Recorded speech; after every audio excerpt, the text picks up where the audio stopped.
tell you what's not boomery. Going into game 2, after Oath gets the big win in game number 1, making this setting up for a pretty interesting last couple of days here. As the boys were saying, it's looking like a 3-way race now. I just got, before we go too deep, I just got word that Toffees said that he knew what you meant, which, yes, yeah. Well, that doesn't help my case at all. Yeah, it doesn't at all. I don't know why he thought that was relevant to say. It almost makes things worse, really. Well, he's got kids too, so you know. That's true. He is still. With the kids, like, but those kids are like too young. Like they haven't started using for bananas slang and pajamas. Banana. They're running down the stairs. Nope, it doesn't matter. Actually, no. Let's move on because I want to stay immune from this curse that I feel like you're about to cast on me. Killing me, man. Yeah, at least it wasn't like the song that never ends from Lamb Chop. Oh my God, I'm not immune from that one. See, that one's even older. That one's like an iconic part of Americana, though, isn't it? All right. I mean, like I it's written think into the Constitution. It's like up in a museum. It's going to be American Gothic, and then a song that never ends. Yeah, the Lamb Chop standing there, staring at us with his cold, dead, sheep-like eyes. Okay, well there you go. We got a pretty easy night play path going into. Yeah, you like that transition? Really easy stuff. As we get back in the game, and half the chat tells us how cringe we are. Like we don't freaking know. We're aware. Please, we are 100% aware, and we just don't care. I'm sorry. Yeah. This is what the cringe we feed off of it. We live off of the cringe. It's fine. But I gotta tell you, I want to make a very brief apology statement to Houston Hardship. Says, oh my God, okay, let's get another hard Northeastern circle. This is going to be interesting. But I ripped into Maluk. I really did. And to be fair, Hardships then managed to salvage that game. They ended up getting second place off of it, of all things. I mean, they weren't really doing a whole lot. They were just kind of surviving. Hashtag live to survive. Live to survive. Yeah, but you know, it's just something, I swear, Cameron, that I feel like we've been seeing a lot more, and that's just these it's sloppy rotations where you know, you get the one person that goes in after the other, and it seems like everybody's just kind of feeding into the killing. That one, upon further reflection, look, they should have known somebody was in that compound, right? They should have known. But at least they sent Maluk out as a scout, and Maluk was kind of playing anchor there. And maybe the idea was to see if if Luke could get something right off the bat, something cheeky, maybe a quick down, and then they collapse on top of that. But even then, I'm not sure. I'm not sure what the thought was around it. But again, I'll say it. I said it last time. I'll say it again. That man has more PUBG skins on the wall than I will ever have, than most people in North America will ever have. So, you know, far be it from me to doubt what that man is doing, what's going on in his head. But I just didn't see it. It seemed a little sus. That while we're having a bit of a slow early game, circle northeast, a lot of people gonna be rotating in. But I don't think it's going to be a very action-packed beginning. We sort of open up that concept into a conversation about sort of risk-reward, putting your resources, because one could argue that you would want to send two people in for close quarters, and with that hilltop, which it did have a really good angle onto the ATC compound, that they could deal damage from there. You go 2 and 2, but then if the 2 got wiped out in the way that Maluk did, and Solik got wiped out, well, that's like not worth the risk. So really, this entire game is a management about what risk is worth it to make. Let's find the information, but sometimes you have a limited amount of time for information, and then make a decision based off of that. And I think losing one person. So if ATC did not have that player in the garage of that compound, Maluk could have been up there putting pressure just outside that door below the balcony, and ATC wouldn't have had an angle onto him. It was that one position, so it's possible that they scouted it out, said, hey, there are people in that building, but not that garage. You have a free angle, sent it in. I could see an argument there. But if you're interested in taking that compound at all, Marsalek going to add to his damage total there a little bit. Aguila going to find himself between two stinging scorpions. Looks like he should be able to get out of that just fine, though. Is Fable going to go ahead and continue their rotation? But you know, my thought is, if you're interested at all in taking that compound, why not send 3? Why not send 4? You know, Yeah. I just didn't. The sending 1 is and while the other 3 kind of hang back and take long range shots, I just don't. I don't know what like it you're is not you're trying to committed. get out of it. Yeah. So I don't know. It's like, hey guys, at the end of I'll the day, definitely come to your party, but I'm gonna show up like 30 minutes late, and if at all. I'll show up 30 minutes before it's over, right? And, and just clean out the fridge on my way out the door and say thanks for letting me hang out. I don't know. Yeah, not that I've ever done hit that. the break on that one, Crop. Yeah. Far rolling away from him a little bit. Yeah. It's easy stuff. Speaking of easy stuff, Sonic's going to go ahead and get their normal early rotation out of Picado. They go ahead and push all the way up into Hacienda, which is that's a little bit gutsy. I guess they are assuming that STK would be well done with this place, and they were assuming correctly. As you can see, STK already off into 2-2 towards the center of the circle. Illusion coming in from the north side.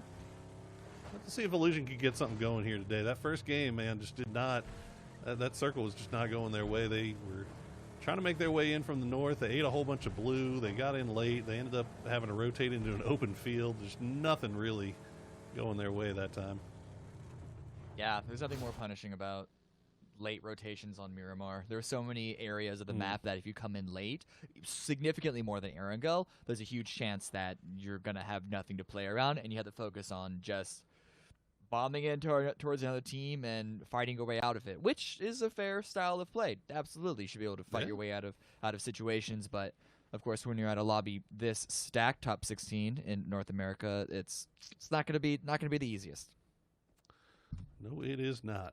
Well, at least they find themselves a little place to call home early on here and get to trade a few shots back and forth with the shoot to kill boys, or at least the northern half of their 2-2 split. Los, meanwhile, is going to get a few shots into Chubba Bubba as they make their way through Los Leones. Radiance, kind of wide split here. They loot up in Chubacera. Looks like they've sent Gaxi and Waldo to the north side of Los Leones, but Los and McCoy were a little bit more towards the south. I'm not sure if maybe they were chasing hard shifts there. It's kind of an interesting rotation path to take. This wouldn't be the first time that we see Radiance. I don't want to say they set traps, but they do. That's unlucky. Oh, that's unfortunate. Anyway, but Radiance, they're not exactly the ones to set traps, but they do like to abuse rotation pathings. And I think looting up to the west of Los Leones, they've come familiar with so many teams' rotations there, and especially for hard shifts specifically. There's no team that loves a southern rotation more than the hard shifts. They know exactly where they're going to be going. They know they're going to be coming in at least a little bit late in the first circle. And they tried to abuse that a little bit. Didn't find a lot. They didn't overcommit towards it. It wasn't a full hold by all 4 members. They still have an opportunity to get into the circle with relative ease with that hold. But you know what? If they got a knock, would have been great. If they got a full kill, would have been amazing. Didn't happen, but no harm, no foul. Absolutely. It's kind of the same thing that STK was doing to ATC there for a little while over there in North George over on Erangel. Not fully committing, but just putting themselves, they looked at the VODs, they saw the same rotation path being taken on certain types of circles, so they just said, hey, maybe I'll just kind of stop here and while everybody's finishing looting, and if they happen to run by me, maybe I'll get a quick kill there. And he got half of the HP of Chubba down, so Los definitely going to be mad at himself that he wasn't able to get the hole down. But that being said, everybody's safe, everybody good, everybody making it into the circle, and we are about to see where number 2 is about to take us. Are we going to see any more crazy hard shifts? You knew that was coming. I mean, you knew that was coming. I'll be honest. I honestly didn't know. We've been seeing a lot of wild Circle 2 hard shifts, but lately it feels like. But I feel like the Circle 3, Circle 4 hard shifts are the ones that are a lot more relevant. I guess I don't know. Circle 2, it still feels like you still got a lot of room to play with. I think this one's rough because it was already an eastern circle. And it's going even more east. There's no one on that east side. Duel, they got pushed away by Zenith. They sort of got pushed into a really, really strong position. And now a lot of teams, they don't want to make these big wrapping locations to get to the area that they know is empty on the opposite side of the circle. STK and ATC are both just sending it straight through, and it's very risky. You can see the damage coming out from Zenith. They're actually the ones that get knocked by Veritas, so not the most successful from their end. But they're still trying to hold control of that hilltop at STK. They want this compound held by Duel, or rather by Cherry. Do they know what they are driving into? This is a little bit of a surround, of a multi-angle flank. And if Cherry, that grenade, imagine. Gets one. Almost got two, I think. Almost got two, and okay. You know, I was going to make the argument Cherry should have left the second he heard them pulling up, but it looks like Duel going to go ahead and commit to this. He's got some support in the form of Wooly. Wooly working the outside angles. The Molotovs are in. Shoot to kill. Going to have to stay in their spot for right now. Luke 12 has not completely bled out. The rest of Duel starting to slowly arrive here. But this is kind of weird from Duel. Look at Lamp and Danny. You can see off in the distance, and they're not really pushing in. It looks like they're just going to go ahead and hold right now while Purdy and Wooly, I guess, wait for Shoot to Kill to make a mistake or step out. I actually don't mind this from either team. I think both teams are playing this relatively effectively. STK holding down, make sure they don't lose second person. You saw Alo holding hard angle on that door in case Duel wanted to push in, but Duel at the same time left two players on the high ground to keep the pressure, keep this run, and make sure that STK couldn't really sort of take land back away from them. Over here at the Sonics, though, they're taking shots at more rotating teams. Going to be Dodge driving through. No knocks once again for them. We've seen maybe, I think, one kill so far this game, if even. Yeah, Sonics once again find themselves on the very far edge here. They're playing from the western edge. Looked like they were hoping beyond hope here that maybe they could get a couple of knocks onto Dodge. Meanwhile, 303 looks like they tried to do a 2 up on the hill, 2 down in the compound little play here, and Honey Badger going to be the one to pay the price as Crawfresh is going to wipe that kill. Looks like Duel was able to separate, but look at this Icy Flex coming up over the top. He's going to find Dooner. Voxic going to get the revenge shot. Is anybody who's going to be the one to get the flush on the Icy here? I'm not sure where Illusion is. They're kind of spread out a little bit. Adam looks like he's off in the distance. Yeah, I think this was Icy Flex just off by himself. Yeah. That's weird by Illusion. They came in late to the east side with a wide wrapping rotation. We know that they like to do that. Try to take a bit too much ground. You have to imagine running into there's about 4 or 5 teams off fighting for this exact same hill, but the fight has stopped. They're waiting for the next circle because they all could rotate if we see another hard shifts, and that does seem to be the case. Duel and STK, this hilltop is still inside, but it's on the edge, and so Duel especially have a really good position to try and get down that hill into Al Azhar, where they're going to have a better possibility of playing out the rest of the game. STK, though, they're trying to punish the retreat. Yeah, this is what I'm wanting to see from Duel here. You've got STK pushed up against the edge of the circle. It looks like they're not going to care about it. They're just going to go ahead and try to find better position. But they could have maybe gotten themselves in a good spot to maybe do a little bit of gatekeeping, but not going to be the case here. As we see a little bit of urban combat between Dodge and Veritas in the southwestern corner of El Azhar. They've got Liberate on the hillside just to the south, just out of range of the mini-map. Kind of overlooking that, and you can see Carnage and Duel also making their way in on the north side of El Azhar. Now they're going to be joined by 303 as well, as we have a bunch of teams just crashing it into the city, Cam.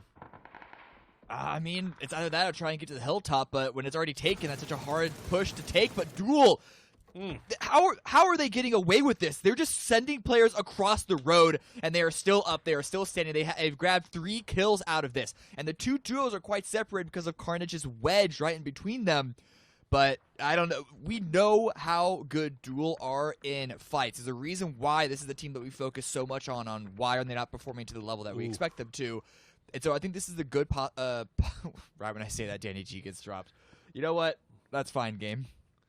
Well, I mean, the thing is, Danny got dropped, but he got dropped by Shoot to Kill, who just took Duel's former position overlooking the city. Now, imagine had Duel decided not to crash into El Azhar. They could have had a full 4v4 fight with STK on the top of that mountain there. and maybe had a little bit of okay. better That was a bit oversight, rough of one to sell. Duel are good fighters, but this is SDK I mean, it would have been rough, but the SDK would have been pushing into them. So it is what it is. Like you said before, it's high risk, high reward if you want to succeed in this crazy game we call PUBG. Meanwhile, Carnage looks like they're still hearing a little pitter patter, little footsteps all around them. Danny got rezzed, and Cherry and Danny on the impossible journey to make their way across and join them. Carnage going to have to be careful here because Duel does have the other duo that are waiting for their teammates to arrive here. Yeah, Duel actually able to just circumvent Carnage, group up in the next relative location, still spread enough to cover multiple angles, but it's a smoke tunnel prepared for the rest of Duel to cross through. But Carnage, I think they're here just in time to stop it from happening. Ripper with a good angle to spot Wooly and the rest of Duel on the opposite side. But what's happening on the ground floor? That's the real big threat. Maji drops Cherry. Ripper still on the top floor, can't find an angle. They drop Cherry, and Danny is down to about 5 HP. And Maji going to have to pull back a little bit. Looks like he took a little bit of damage. Not sure if it looks like the rest of the Duel gang was able to get across the street, though. All this was going on. Danny going to trade a few shots, getting Crawfresh down to about 43. And Crawfresh will have to pull back, rejoin the squad as this fight takes its time to play out. Wooly has gone down as well. I'm not sure how many are up now. I believe it's just 2 up for Duel as Danny will find Maji. Oh, Danny going to find Ripper as well. And now it's just down to Crawfresh. I believe it's a 2v1, I think. Or is it just Lamp at this point? Yeah, it's just Lamp. Yeah. Not sure who got Danny there. But Lampalot going to come over here and see if he can maybe prevent Crawfresh from going for this res. He's getting fed some information. From the teammate. Yeah. I think it's a little bit too risky now that the smoke is there, so he's going to go back and revive his own teammate. Danny G, unfortunately, because of that, is going to bleed out, and so the duo of Danny and Cherry don't make it home tonight. But Carnage also get themselves 2 up, potentially 3. Maji should get revived just shortly, and I don't know if Duel are going to want to push in on that, especially with this circle shift. Another hard shift towards the west. They might just want to use this as an opportunity to try and retreat, use the cover of the buildings. But SDK, they're not retreating. They're sending it in. They got the down onto Crop. They said, go ahead and send it with 2. We'll see what we can flush out of here, as I believe it is just down to Reno. Or Crop, rather. I guess they got the down onto Corsac. They got Crop still remaining alive. A few shots going to come out. Not going to get the down just yet. As Civ trying to find an angle here. Civ and Alo. They got the above ground support from Kurt and Luke. And meanwhile, cut back to Duel. Duel and Carnage still trying to avoid each other, but all of this, Cameron, going on outside of the circle. Yeah, and they're actually getting shot from the high ground from the hills just below El Azahar, held by Hardshifts and the Comets. That could be another fight all of its own, and Lampalot does get down and fully secured by Lobes and J-Sync from Hardshifts. It is just one standing for Duel. We were looking at them. They're in such a good spot, but it all fell to pieces when they got separated inside the city. But look at this approach by Comets. Yeah, just sneaking up. Hardshifts. You have to imagine they are none the wiser. You know, I think they may have an idea that somebody was back here because Chubba keeps looking, but I think Chubba lost track of them, and he's looking way too far. He doesn't realize that they're right up on top of him. Meanwhile, J-Sank is hard scoped in on below, and now they're aware. Okay, Hardshift's going to fully turn their attention back towards the Comets. We'll see if Comets can make something happen with these throwables. Nothing landed for him just yet, though. Clearing out some area, but it's a big wide playing field, and J-Sane gets the first initial knock. Blinded, can't get the second. A little bit of damage on Victor, though, should slow him down, but no, the grenades are still going to come out, but the blue coming in. It's going to do a lot more damage, but so does Lobes, pulling the trigger multiple times. Tap, tap, tap.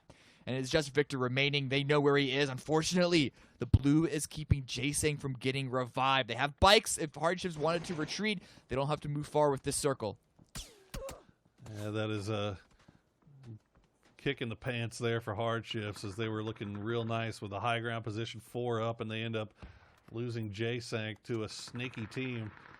But all things considered, they still come out on top of this. We'll see if they can take care of Victor, or Victor's just going to end up going down to the blue. Meanwhile, Carnage, 303, still making their way out. Wooly managed to make his way right into Veritas. And it looks like Victor actually got it down onto Chubba before he knocked his he got both. He got a double. Oh, no. Oh, no. He peeked over from the blue, got a double knock right where he turned away. Classic PUBG. And it's just Malou trying to toss the smokes out to keep at least one of his teammates alive. If he can get this 1v1 fight, he can maybe get a revive, but he's actually just going to molly his own teammates. Oh, well. Oh, that's a brutal in-game leader. Oh. Okay, Maluk will put an end to Victor's reign of terror, but not before he has just absolutely caused hardships everything here. As now Veritas is coming up to see if they can finish what's left on the plate, and yep, they're going to find him. Maluk goes down, but Veritas getting shot at from range here. I believe that's Liberate, taking a few long-range shots here from Ice Tech, but they should remain fairly safe. Veritas, good job there, smelling blood in the water, make their way up that hill without getting spotted because Ella Azahar was, well, of course, deep in the blue at that point. But Radiance versus Sonics, these two teams seem to sort of play footsies with each other a fair bit. Might have to fight on that southwest side, but SDK, they took out a dodge a couple of minutes earlier. Now they're pushing across the road, climbing up that hill, taking out ATC, potentially taking out Zenith. The mystery, I guess, becomes too big of a nuisance. We've seen a lot of action so far, Cam, but none of it really has involved any of our top three teams, but they've all managed to make it in with 4 up, and now it looks like Sonics and Radiance are going to start squaring off. We'll see if Radiance can do the world a favor here and take care of Sonics. Shrimsy going to go out here for the flank. He's going to spot out one, get the down, but he's immediately going to get traded out. Another down will come out. It will get traded out as well. Down to 2v2. Win and Tiggleton still up here for Radiance. Looks like Waldo gets knocked very low. McCoy trying to play that anchor role very far back. Waldo's got a great ridge line here to play around, though. And it's really kind of up to Radiance what they want to do. And it looks like Waldo wants to go in here and finish his plate. Nicely done. He spots out Win just in time. He's going to duck down. Let's see if Win can do something here. Circle shift comes in their favor. They don't need to finish this fight so soon. But, of course, the sooner the better for either team. It gives them a little bit of luxury to take their time with it. Pickleton peeking around the rock. Waiting to see where Radiance push up. They're able to get one revive. Sonics as well. So it's 3 versus 3 right now. But Radiance, they're going for the 4th potentially. Grenades coming in. Mime and Tiggleton pushing. Oh, it's a dangerous push. Tiggleton needs to be careful. He spots out Waldo. He spots out Gaxi. He spots out another one.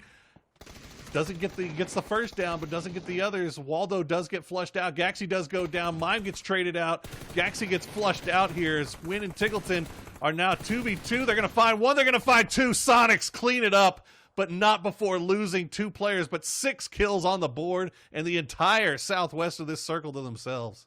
That's really the victory there. Obviously the points, obviously the placement, but the area of control around them. And look at the high ground. SDK still 4 up, 6 kills of their own, pushing forward. Alo spots Mystery, Flash comes out. But it's going to be a hard ask of Mystery here to win this 1 versus 4. Tucked in the corner. They should know exactly where he is. Grenade comes out, deals a little bit of damage. Counter grenades go a little bit too far, but the blue should clean up the rest. Yeah, the blue is definitely doing a lot more than tickle there. As Purdy will flush him out with that grenade. 7 kills now for STK as they are just wrapping around the edge and cleaning up. We've seen STK do this so many times in the past. And right now, they are just getting as many points as they can. They realize Oath is in the compound. Oath 4 up, still feeling real strong. We do have Veritas on the other side of the circle, but we'll see if Sonics can do a little damage to STK, or is STK just going to run right through the Sonics boys as they have everybody else so far? The high ground that Sonics have has got to count for something. That's a hard push. Yeah. I mean, they're not exactly going to be pushing down. SDK can tell that they're a little uncomfortable because good luck trying to cover all of your sides here. They have to hope. Honestly, they're probably going to want to go super aggressive on this fight. Sonics, that's going to be the case. But Purdy does get knocked by Tiggleton, continuing to be a solid rock here. But Alo up close and personal flashes coming out. This could be huge. Oh, that's so good. But Alo goes down. Tiggleton is on fire right now. He gets a second knock onto STK. And Oath, they smell the blood in the water. They've come behind. They might be able to get the flank onto Uncivil. They spot him out. They get him low. Don't get the knock just yet. Luke 12 also taking a bunch of damage right now. His shoot to kill. We're looking so nice. And now Civil's going to go down to a well-placed grenade from Relo. It's all down to Luke 12. What can he do? He's got a little bit of room to hide. And that's going to be Sonics and Oath trading shots back and forth right now, avoiding Luke 12 for the time being. Civil has not been flushed just yet. Can shoot to kill actually salvage this? Maybe. The circle does shift away, which gives, I guess, a little bit of pressure onto Oath and Sonics to push towards the east. Could give him an opportunity to make the run over to Civil, but it's big open ground. Sonics surely are waiting for this to happen. Oath have, I think, a better opportunity to leave. They don't have as much information on the fight details as Sonics does. Sonics want to finish this out. But yeah, Veritas, this is, look, there's any top 4 that you'd expect after watching PCS1 and PCS2, this is it. This is going to be really, really close. Oath, as we see, still 4 strong. Veritas, they have the circle, but they have to watch everywhere because there are so many players still alive. Shoot to kill finally gets finished off by Sonics as Win and Tiggleton now have to figure out how they want to sneak into this circle. Oath is going to come over the top. They're going to find Penalol right off the bat. The Molotov to come behind it. Let's see if they flush that out. Sharp Shot looks like was trying to maybe go for the res, but they're just going to pull back. Veritas leaving Pentalol for dead here as they try to get a better position to fight from. This is not the spot that they wanted to engage. It was not a bad lineup by Veritas, but you can just see the lack of cover for a solid revive onto Penta, forcing Sharp Shot to pull away, making this a 3v4v2. And, well, got to be quickly a 2v4v2. No. If Jazz's knock can get fully secure, Tiggleton continue to push forward. Goodness. Zero patience Tiggleton has towards anyone else right now. Spots out Oath, hides behind cover, and is just waiting for H-Win to follow up behind him. Veritas got deleted in a matter of seconds. I was listening to Shrimzy's stream a little bit before the games today, and you could hear Tiggleton in there. He was absolutely cracked. He said he was ready to go. He was so excited. 3 hours before games even started, he was hyped out of his mind, and he has brought that energy into these games. 6 kills on the board, and even though it's 4v2, you still feel like it's an even fight. Yeah, especially when Tiggleton's going off in the way that he is, and H-Win, of course, is no slouch either. Oath give them the opportunities. Oath do have the center of the circle. They have a widespread around it. But as you said, it's just, you got to... Sonics, they're on something right now. They've got some sort of spirit, some sort of energy, some sort of wind behind them. He's not missing anything right now. You got to look at Pat Caps. Pat Caps is the key here. If they can find a way to sneak Pat Caps over the top without H-Win or Tiggleton seeing him, Oath could get a really decent flank here, but the terrain just is so tough. It's not really providing from him. I mean, you see Snakers trying to go for a low-end flank here, and it's just not happening. They can't get it. So Win and Tig are doing a really, really good job of working with the terrain that they've got, and Oath can't find a way to crack this nut just yet. That was a really good denial of that rock by H-Win. But of course, the smoke coming out from Snakers is going to allow Balefrost the opportunity to retreat. But it's more just the status quo is not moving for either way. 20 seconds before the circle closes, but both teams are really inside. Tiggleton is the closest towards being outside. He's trying to use the high ground, trying to catch something. Relo is spotted out by H-Win. Tiggleton maybe trying to wait for the peak, but as you mentioned, Pat Caps is even closer. Well, Tig knows to expect this. He knows to expect the over the top. He's going to try for the... Why not? Why not? Yeah, you know, the exploratory pan over the top. One of these days, that's going to kill somebody, and it's going to be hilarious. Right? But Eventually. Tiggleton was 100% expecting that topside flank there from Pat Caps. Ends up holding it off for the time being, but Pat still holding ground right now. And meanwhile, H-Win somehow has found the low round spotted. Grab. But he has been spotted. Oh, Bale. quick on the trigger is going to spot out H-Win. And now it's just Tig. Do you run into the blue? Do you not give up the point? Yep, that looks like what he's going to try to do here. Pat? Nah, Pat's not having it. And that's back-to-back wins for the Oath boys.